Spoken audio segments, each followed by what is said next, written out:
Las Vegas has transformed into a sports city with major league professional sports that weren't here a decade ago. On Nevada Week in Person, we talk with two women who are covering that change in their podcast, GirlChatSports.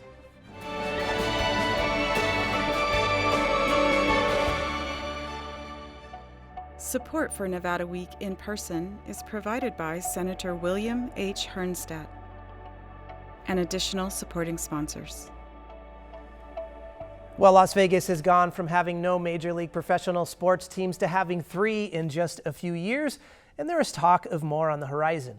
Well, two women who have been watching that process and talking about it on their podcast called GirlChatSports are Monecia and Melissa Ferris. Thank you both for joining us. Thanks for having us. Thanks for having us. Absolutely. We just had you on the show. Yes. And I wanted to come back to something that we had briefly talked about. We didn't have a lot of time to kind of take a deep dive in this, but there really is a relation between the Raiders and their fan base, which comes from all over. Of course, they're maybe unique in that they've been in 3 major cities now and bounced back and forth from there. And us as Las Vegans, where we come from all over the place. Somewhat unique for a professional sports team. And I wanted to ask you both, I mean, does that take away from the fan base of the Raiders, or does it add something? And Mel, I'll start with you. I mean, I think it definitely can add something. I mean, you've got people from all over that have decided to whether, I know there's people here in Las Vegas that are from Las Vegas, weren't necessarily a Raiders fan, but because the Raiders moved here, they became Raiders fans. So there's kind of like a 50-50 where some fans came along with the Raiders, or some that just were, like Mo, have been born and raised here, have been a Raiders fan, and also get their team to come in their city, which is nice. Mo, I want to get your perspective, and let's talk about that. I'm assuming you lived here prior to the Raiders coming, Yes. so that must have been a joyous day when you found Born out. and raised here in Las Vegas. So yes, it was it was actually a shocking moment, because for long it was rumored that the Raiders are coming when they were battling with their stadium in Oakland. And it was one of those things that we didn't believe it until we saw construction and groundbreak and presence. And so having that excitement of this team here, it has definitely brought a niche of the fellow Raider fans that I know that are from Vegas or from Southern California closer. Like we're still in proximity to travel to games because we're still staying on the west side of the country. It's been, to me, very exciting to see that stadium, to be in that stadium, and to wear my black and silver proudly and not be shamed for it. Being in such a tourist hub, so many of the opposing team's fans then might be planning that one trip a year to come out here. You guys have been in the stadium, I'm assuming. Yeah. I mean, are you noticing, does that shift kind of where the, It has. Huh. It definitely happens. I mean, I'm a Seahawks fan. I was at the preseason game because I wanted to see my team play in the stadium. That worked, and that's how people are doing. They're coming in town, and instead of just making a trip to Vegas for just for a random weekend, they're planning around their weekends to be here for a football game when their team's playing, or a hockey game when their team's playing. That's become what Vegas is now coming to. Is you're not just coming to visit and do regular Vegas things. You're also going to be able to see a live game of your favorite team, whether it be college or professional sports. Yeah, Absolutely. really great point. You're a Seattle Seahawks fan, as you already mentioned. Football seems to have more ingrained roots in kind of the locale you came from, but let's take a sidestep to maybe some of the other sports we have here. For one thing, do you guys have crossover on your fan base and who you are the biggest fans for? Absolutely. Being from Southern Nevada, you are close in 4-hour driving distance from LA. So naturally, growing up, you didn't have a team per se. So I gravitated to the Lakers for basketball, Dodgers for baseball, and when the Raiders were the LA Raiders, you had the Raiders. So. To see that now, it's still that crossover thing. And if there is rumored to be teams coming to this city that are going to be in the NBA or MLB, I'm in a kind of position to figure out what my loyalty lies. Will it be from the team that I originally love, or is it going to be this new team, expansion team possibly, that is going to be considered born and raised like our VGK? Yeah, and expansion team makes it so much easier, right? If it does go does. that route. And let's talk about the Golden Knights for a second, too. I'm assuming both fans of Golden Oh, Knights? or do we have- absolutely, Yes. absolutely. Okay, we've got the Kraken now, so I don't know. Well, and I've explained this to our viewers before, is that my loyalty lies with the team that made me a fan of the team and then that league. So I was never really a hockey fan much growing up in Seattle, even though there was hockey all around us, Canada as well as our local minor league teams.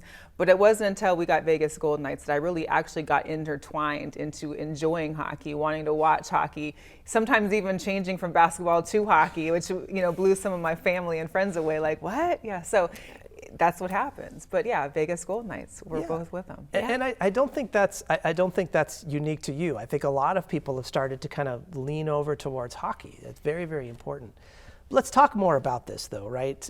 We are all new fans of the Golden Knights, but again, a lot of us are trying to become new fans of some of other professional teams as well. It's been easy because we've had success. The Aces had success, the Golden Knights have had success. Even the Raiders were doing better when they came here as well. But now that's kind of leveled off. I don't know how else to say it. We're now in kind of that losing trend a little bit. And what are you guys seeing as far as our fan base now, Mo?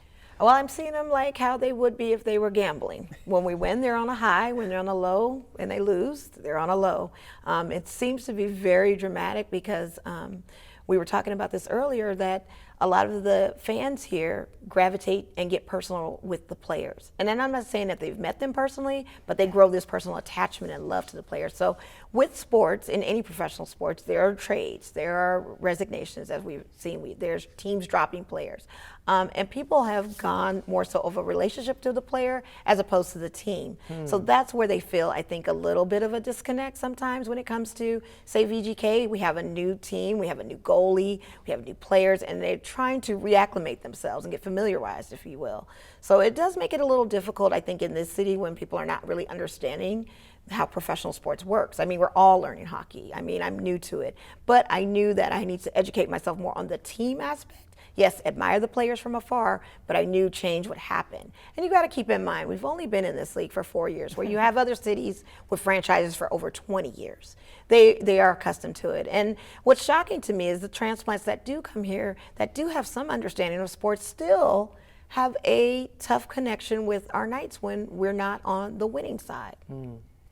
Mel, I want your perspective here, too. Yeah, I mean, it's tough. I think growing up in sports and always having a team affiliation, it's always tough when you see your favorite players and or team not doing well. I mean, I've been a Mariners fan for so long, too, and we have the longest drought in playoff history of all four major sports. So it's something you become accustomed to. But I feel like, like Mo said, to her point, is that the fans out here for VGK, I mean, it took something like 1 October, and you figured like that's when our season started. So the community really grew around this team, and they became well aware of the team, and they got personable with players just from in-person and community events. And then now you're seeing them one by one kind of going away. And I think we have 4 or 5 left of the original Misfits. And so some of these fans, whether it be new or old, and a lot of them that are new to the actual sports themselves don't understand that this is kind of the cycle and this is how it goes. And unlike most other sports, VGK came here, got into the Stanley Cup playoffs in their first year.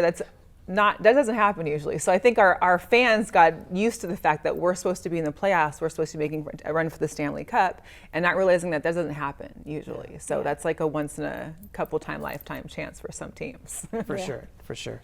I want to talk more just about GirlChatSports and you two, particularly here. When we did our kind of pre-interview call here, I was really surprised to find out that neither one of you come from any form of professional sports background, meaning you're not coaches, you're not engaged in it that way. You've got full-time jobs in sectors that are completely outside sports for both of you. True. But I mean, you guys bring so much knowledge and passion to this role. What really drives you towards this type of podcast? I mean, I'll start.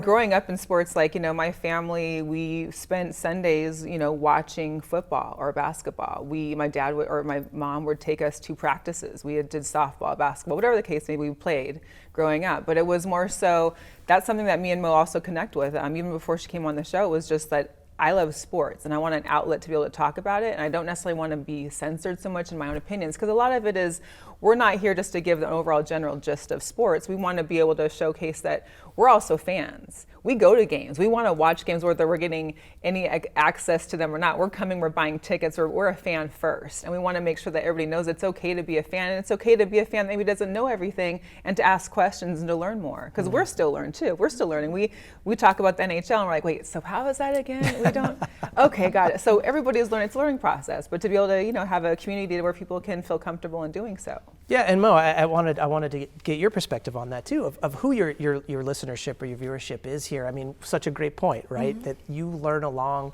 with your audience. Are you finding that is your audience, or are you finding you have a lot more of the kind of sports experts and diehard fans? I think it's a little mixture of both. I think we have people that are really learning the game and getting fascination, and not to put gender on it, but we are two women that are discussing sports at great length. And I know you have a lot of sportscasters now that have broken the glass ceiling of being knowledgeable in sports, but we're the only two in Vegas that really show that passion with our podcast about sports. And I think it's gravitated to a lot of a female audience base that is kind of giving the message of, hey, it's okay to know about sports. It's okay to be able to sit next to your guy on the couch and not just sit there and just kind of be deer in headlights to the game, but to actually engage with him and know these players and know the energy and the emotions that go into watching a game. It's okay to discuss kind of, if you will, the gossip topics of sports, because sports does have a lot of gossip in it, let's be clear. But I think with our audience, we're getting a lot of people that chime in, that join our chats, to be experts or to ask questions as well. And then we also have the ladies that are out there that are like, wow, we can't believe that these two females are really owning what they're saying and their opinions and stand behind it, and then have the materials to back it up and have the knowledge to back it up. Let's talk about equity. This is a conversation that comes in a lot, and there's so many ways you can you could approach equity in sports. There's, of course, equity in accessibility, there's equity in pay, there's equity in fan bases even. For you both, Mel, let me ask you this. What is really the key topic right now that needs to be discussed when we are talking about equity in sports?